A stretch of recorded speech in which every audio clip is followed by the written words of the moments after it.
freshwater streams, and we're going to start off by talking about the headwaters of the stream. There are different zones where that characterize a stream. The headwaters or the source zone, the transition zone, and then the floodplains. Now the headwaters, they actually begin in different areas or from different sources. Some rivers are glacial fed. The Yangtze River in China, which is the third largest river system in the world, is actually fed by the glaciers from the Himalayas, while the Nile River and the Mississippi River are actually spring fed. So major river systems can be either glacial or spring fed. But a large volume of water that actually gets into the rivers actually comes from surface runoff. They're not from one individual source. And so as you move downstream, the characteristics of the river actually changes depending on the type of surface that the water is actually running off. And here's just a couple of diagrams. The one on the left is the Nile River starting down in Lake Victoria, which is actually not the, although it's the official source of the Nile River, there are actual streams that feed into that lake as well. And similarly, the Yangtze River, with its origins in glaciers, and while it heads predominantly from west to east as it dumps into the Pacific Ocean. Now, as we mentioned, there are three different zones, two rivers, the source zone, transition zone, and the floodplain. And you can think of it in terms of the nutrients and the speed of the water.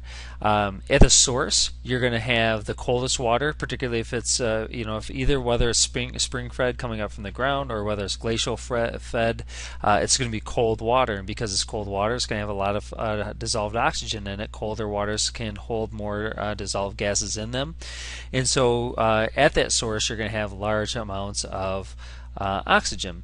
It's also going to be swift flowing, or tend to be swift flowing, as it makes its way to the transition zone. Through the transition zone, it's going to become a little bit more turbid because it's getting some of the water from the runoff from the area around, and from that runoff, you're going to be getting more sediments, etc. It's going to start to warm up simply because it's exposed to the sun and it's no longer, on the glacier or underground. And because of that, it's simply going to have less oxygen. Now, it'll also have less oxygen because you're going to have more organisms living in there, respiring, and they're going to be taking some of that oxygen out of the water. But a lot of it has to do also with the increase in temperature. And by the time you get to the floodplains, the water is going to be slowing down. The rivers start to spread out. Because of that, but they're shallower, they're going to become warmer. There's going to be less dissolved oxygen in them. Although in those zones, you're also going to have larger amounts of photosynthetic rates, so it's going to at least continue to supply oxygen for the organisms that are there. And because you have different temperatures and different amounts of oxygen, you're going to have different fish species living in the different zones. So once again, here's your source zone. And this graphic is coming from glacial melt.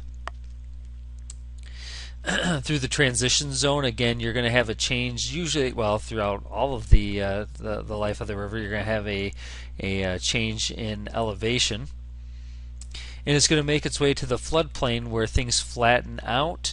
The sediment starts to deposit all the way out to the river delta, and the river delta occurs because as the river brings sediment down, which includes silt and clay, once it hits the ocean, the ions in the ocean interact with the water and force it to dump the sediments at the mouth of the river. So that's where you get your delta. You're also going to be getting your marshes in those areas because the river is going to be slowing down. It's going to be mixing in with the salt water. You also can get some different types of features, oxbow lakes, which we're not going to get into a lot, where the river used to flow over in that area and some of the water simply got trapped as that part of the river was cut off from the rest of the river. But at any rate, that gives you an idea of some of the different characteristics of a river. Now, Rivers are often managed by people with build dams on them, levees, etc., etc. And a lot of this is to control against flooding, particularly along the Mississippi River, um, where you have tremendous flooding, but you also have tremendous growth of population, and they have an economic need to prevent flooding. So you have a lot of levees and dams to help do that. But in doing so, when you come up to a dam, the sediments end up dropping and settling to the bottom of that dam, and then it's just the water that flows over the top. Well, if those sediments cannot get down to the delta, down to the mouth of the river, then whatever sediments are there are going to be eroded away by the rest of the water that's there, and so therefore you're going to get an overall lowering of the delta, and that's actually what's happening down in New Orleans, where the land is actually starting to sink. It's not being replenished by the sediments coming downstream from the Mississippi, and so therefore are starting to sink in the ocean, into the ocean. You also have issues with rising sea levels. As it turns out, about 45% of the people worldwide live along the coasts. And because of this, you have a real issue with rising sea levels impacting people. And obviously, here's a picture of New Orleans after Hurricane Katrina. All of this, I would say all of this, it's near sea level, but it tends to be protected by the levees along the Mississippi River. But once those levees are breached, the water is just going to simply move into those low areas. By the way, if the ocean levels rise about 1 meter, which is 3 feet, the area in red here are areas that will be underwater, under the ocean, under the Gulf of Mexico. And so if you notice, New Orleans will be under the Gulf, as will be many other coastal communities. And that's also not only going to affect people, but then you also have the organisms that live in the marshes, the saltwater marshes and wetlands in those areas, and well, they'll now be completely submerged underwater. Okay, now, so in terms of rivers, those are lotic systems. Some other lentic systems now would be an inland wetland, and those include marshes and swamps and other types of classifications, but that are predominantly differentiated by plant life. Marshes will tend to be grasses, or in fact they're characterized by grasslands, where swamps are going to be characterized by woody plants like trees and bushes and those types of things. These are going to be areas that are either covered with fresh water all the time or at least part of the time. And when we say part of the time, sometimes they may have years that they don't have water, but they're still dominated by the grasses and the trees that can survive under those submerged conditions. They're really, really important ecosystems because, again, they, like other aquatic ecosystems, are going to be filtering and degrading our toxic waste. They can actually chew up a lot of the material that we put into them, or some of the material that we put into them. They reduce flooding. It's a catch basin for water to go, which means since the water has a place to go, it's going to prevent erosion in other areas. It's going to help replenish streams and recharge groundwater aquifers. Oftentimes, there are as the wetlands are flooded, then the water can percolate down through the soil below them and replenish those aquifers below. Because they are highly productive area, they do have a tremendous amount of biodiversity, but they also provide us with food, timber, and recreation such as fishing or other types of catch. And here are a couple of pictures. The picture on the left would be typical of a marsh. It's a grassier area with a nice picture of a white egret in it. And the picture on the right is going to be a swamp that's characterized by woodier plants. But of course, as all ecosystems on Earth, we are threatening these ecosystems by our developments. And because of this, we're going to be having some issues regarding, with ecological services and with economic services as well. As it turns out, we restrict the flow of about 40% of the world's largest rivers. In terms of irrigation, we are over irrigating every major river system, and most major rivers do not actually reach the oceans anymore, which violates the nutrient cycling law. The fact that water is supposed to be able to make its way back to the ocean, that's not actually happening. Cities and farms are polluting our waters.